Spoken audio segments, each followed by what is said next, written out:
This happened back in 2017 when I was in high school. I grew up in a small rural town in Montana, the kind of place where everyone knows everyone, and you can leave your door unlocked without worrying. My parents owned a decent-sized property with a long gravel driveway, a detached garage, and an old wooden shed way out back near the tree line.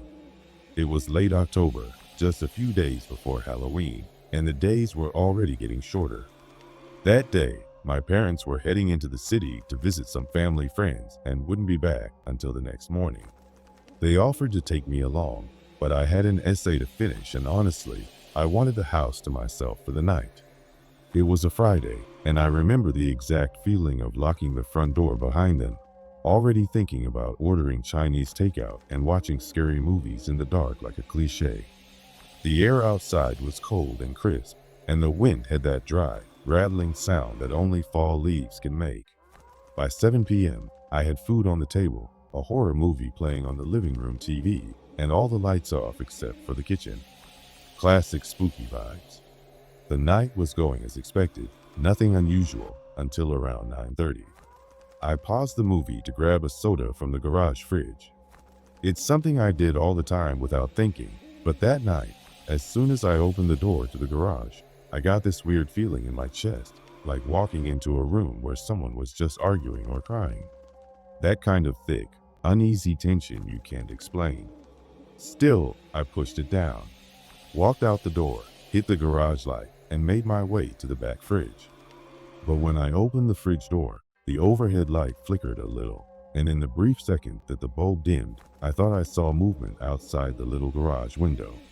I paused, holding the soda in midair, and leaned toward the glass. The view from that window faces the backyard and the tree line behind the shed. Normally, there's nothing but blackness out there at night, but the moon was half full that night, so the backyard was dimly lit. That's when I saw her. A woman, standing completely still behind the shed. She was barely visible in the moonlight, just a silhouette, but I could make out the shape of her long hair and the glint of something white she was wearing. I couldn't see her face.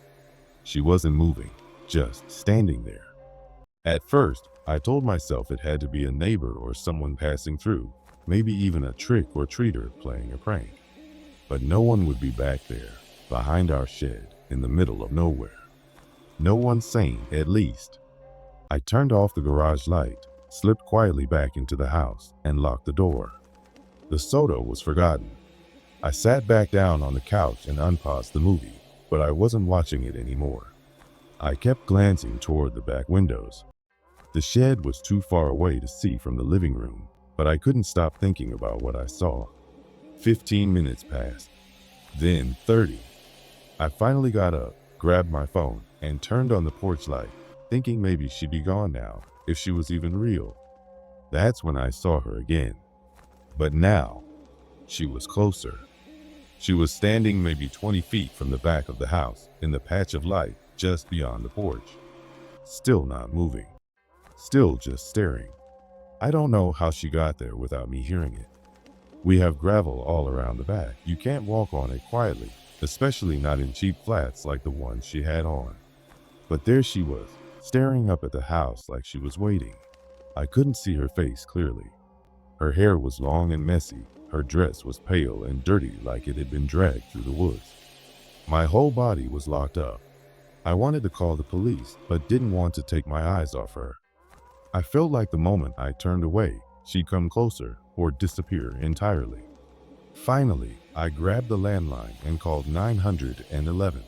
My voice was shaking when I spoke to the operator. I told them there was a woman outside my house, just standing in the yard, not saying or doing anything, just staring. The operator stayed on the line and assured me an officer was being dispatched. I watched the woman the whole time. 5 minutes passed, then 10. And that's when the porch light flickered and went out. Complete darkness. I gasped so loud the operator asked what happened. I told her the light went out and now I couldn't see if the woman was still there. The operator told me to go somewhere safe and lock the doors, which I had already done. Then came the knock. 3 slow, deliberate knocks on the back door. I screamed. I whispered to the operator that she was at the door now. The back door, which I had locked twice. I crept into the hallway, peeking around the corner. I couldn't see her face, but her shadow was unmistakable against the faint light from the sky. She was right up against the glass, pressing her face near the window like she was trying to see inside. I ducked into the bathroom and locked the door. The operator kept me calm, told me the officer was less than 2 minutes away. That was the longest 2 minutes of my life. There was another knock, this time on the side window near the kitchen. She was moving around the house, knocking, testing. I don't know how long she circled, maybe 3 times. I heard the crunch of gravel, the creak of the wooden porch, even the brush of her nails against the side paneling. I was shaking in the tub with the door locked, whispering updates to the 911 operator. Then suddenly, I heard a car, flashing red and blue through the front window. A voice shouting, "Helena County Sheriff, come out with your hands up." I heard footsteps running away, and the officer's boots pounding up the porch. They never found her. Not a single footprint. Not a strand of hair. Nothing on the cameras either, because the backyard camera had gone dead around 9:30. Right when I saw her.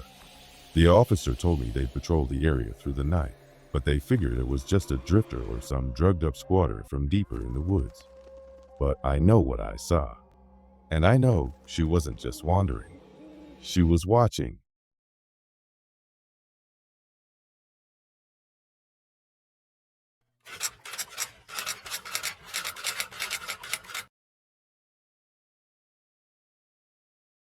This happened in the summer of 2019, when I was 19.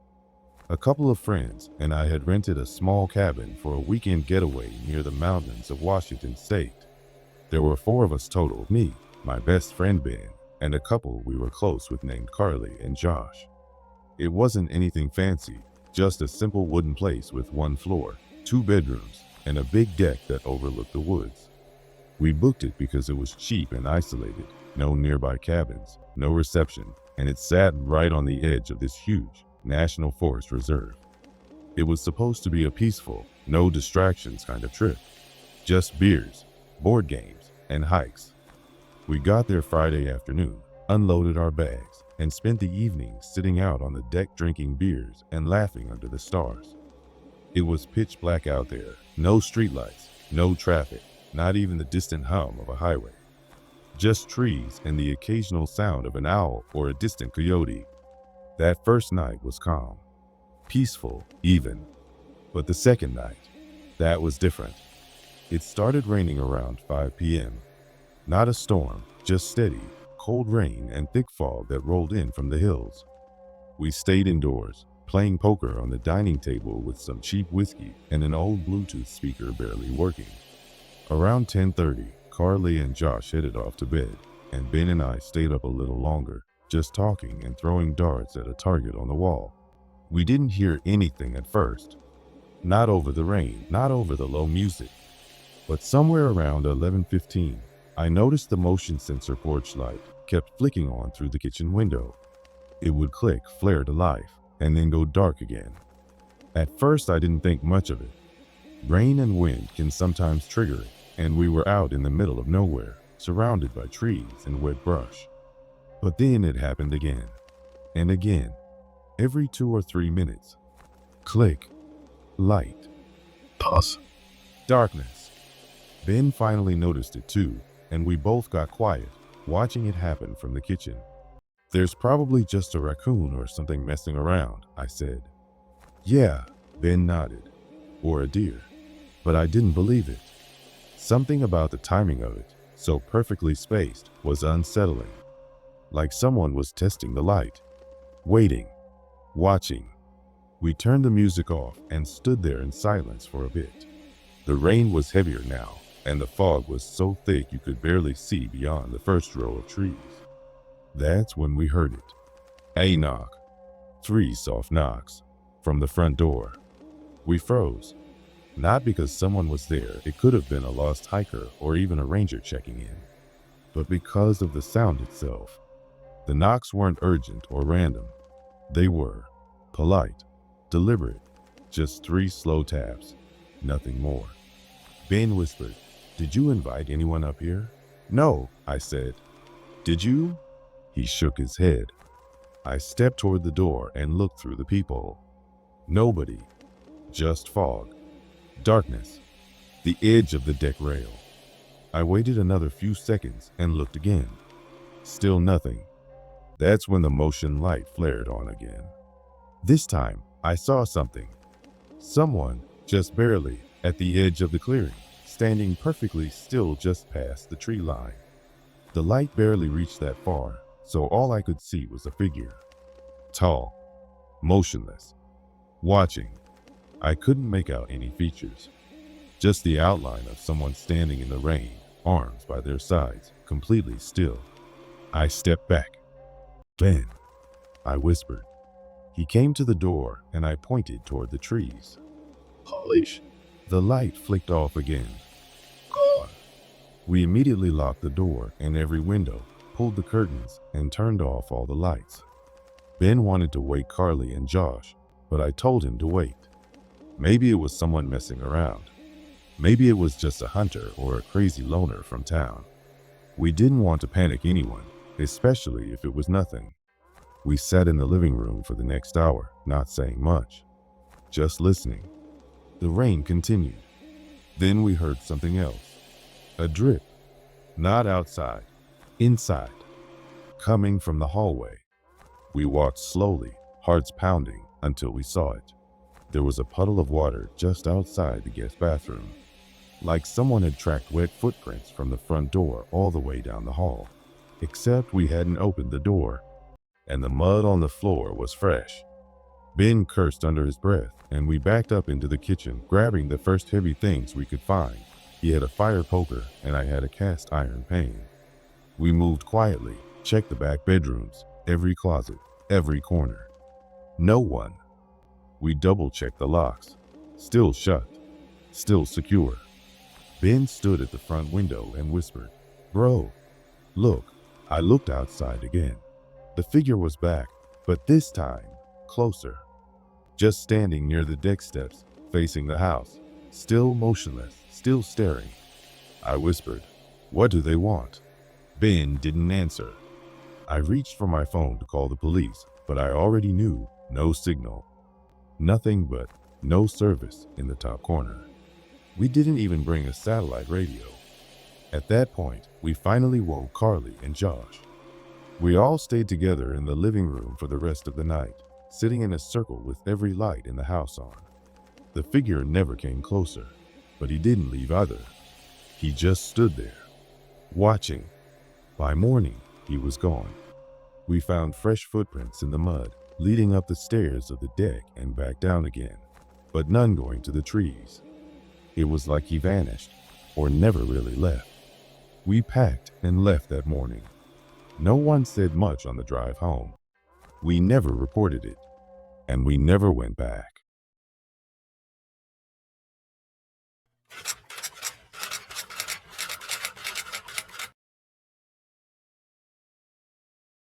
This happened to me in January of 2023. I live alone in a small, one-bedroom apartment on the 3rd floor of an older building in Oregon. It's nothing fancy, just a creaky, slightly run-down place near the edge of town, close enough to the bus lines and grocery store, but still quiet enough that I rarely hear much from neighbors. The building is U-shaped, with a courtyard in the middle and open-air walkways that face inward. You can see the front of everyone's apartment from your own window, and at night, the place is almost completely silent, especially in the colder months. That night, I had just gotten back from a night shift at around 1 a.m. I work tech support for a medical software company, and my hours rotate often. I was tired, mentally burnt out, and just wanted to shower and sleep. I took my shower, made a quick cup of tea, and sat down on the couch with my laptop to zone out before bed. I wasn't watching anything heavy, just some YouTube videos playing softly in the background. It must have been around 2:15 a.m. when I noticed something weird. My cat, Miso, suddenly sat up on the windowsill and stared out through the blinds. She's a lazy old thing and barely moves for anything. But this time, she was locked in, ears perked, tail flicking. I turned down the volume and looked through the blinds. There was a man standing on the walkway across from mine, directly across, maybe 20 feet away. He was just standing there, arms at his sides, facing my window. Not moving, not swaying, just completely still. At first, I thought maybe he was a neighbor stepping out for a smoke or on the phone. But something about the way he stood didn't feel right. He wasn't looking around. He wasn't shifting or checking his phone. He was just there, staring. I kept the lights low and barely moved the blinds, hoping he hadn't seen me. But he had. He tilted his head slightly, just enough to make it obvious. He knew I was watching him. I whispered, "What the hell?" and pulled back from the window. Miso hissed, a soft, low sound she never made unless she felt threatened. That's when I started to feel the anxiety set in. I tried to rationalize it. Maybe he lived here. Maybe he was high or drunk or just a weirdo. But something deep in my gut told me this wasn't normal. I waited a few minutes, peeked again. He was gone. I felt a mix of relief and unease, brushed it off as a creepy late-night encounter, and finally went to bed around 3 a.m. But around 4:30, I woke up to the sound of my doorknob jiggling. Not loud, not aggressive, just slow, like someone was carefully testing it, seeing if it would open. I sat up, heart pounding. I didn't move, didn't make a sound. The jiggling stopped. Then came a soft knock. Not like a friendly neighbor knock. Not even like the creepy knock you'd expect in a horror movie. It was a single knock. Pause. Another. Pause. Then 3 in a row. Quieter this time. Almost like fingertips tapping. I didn't answer. I didn't even breathe. I waited in the dark, phone in hand, ready to call 911. But I didn't want to move too soon. I wanted to see if it would stop. After a minute, I slowly crept to the peephole, and I swear to God, he was standing there, closer than before. This time, I could see his face, and I wish I hadn't. His skin was pale, almost gray. He had deep creases in his cheeks like he hadn't slept in days. But what I remember most was his eyes, or rather, the lack of them. He had no eyelids. His eyes were wide open, bulging, raw, like someone had peeled the skin away and left them exposed. He wasn't blinking. He just stared straight into the peephole like he knew I was there. Then he smiled. Not a normal smile, a wide, twitching, almost forced expression that stretched too far across his face. His teeth looked small and dark, like they'd been filed down. I stumbled back from the door, trying not to scream. That's when I remembered the sliding window in my bedroom. I ran and slammed it shut, locked it, then checked every other window in the place. Everything was locked. I called 911 and whispered everything I saw to the operator. She asked me to stay calm, told me to go to the bathroom and lock myself in. I did. From there, I heard footsteps, heavy and slow, crossing the walkway, heading down the stairs, but not leaving. Instead, they circled below, back and forth, pacing. I stayed in the bathroom for over an hour, whispering with the operator until the police arrived. They searched the entire building and surrounding area. Didn't find anyone. No footprints. No signs of forced entry. But there was something else. The officer told me that one of the tenants had a doorbell cam. They checked the footage from that night, and it showed the man at 2:17 a.m., right when Miso noticed him. He was standing across the courtyard, staring at my apartment, not moving, for 46 minutes. Then the camera glitched. Cut to static. When it came back, he was gone. The officers took a report, but I could tell they didn't believe me. I don't blame them. It sounds insane. But I know what I saw. And it wasn't just some stranger or drugged up transient. That man, whatever he was, wanted to get inside. I moved 3 weeks later. Changed jobs. Changed numbers. Never gave my forwarding address to anyone but my family. Sometimes I still wake up at night, heart racing. And when I look out the window, I swear, just for a second, I see him, standing still, watching,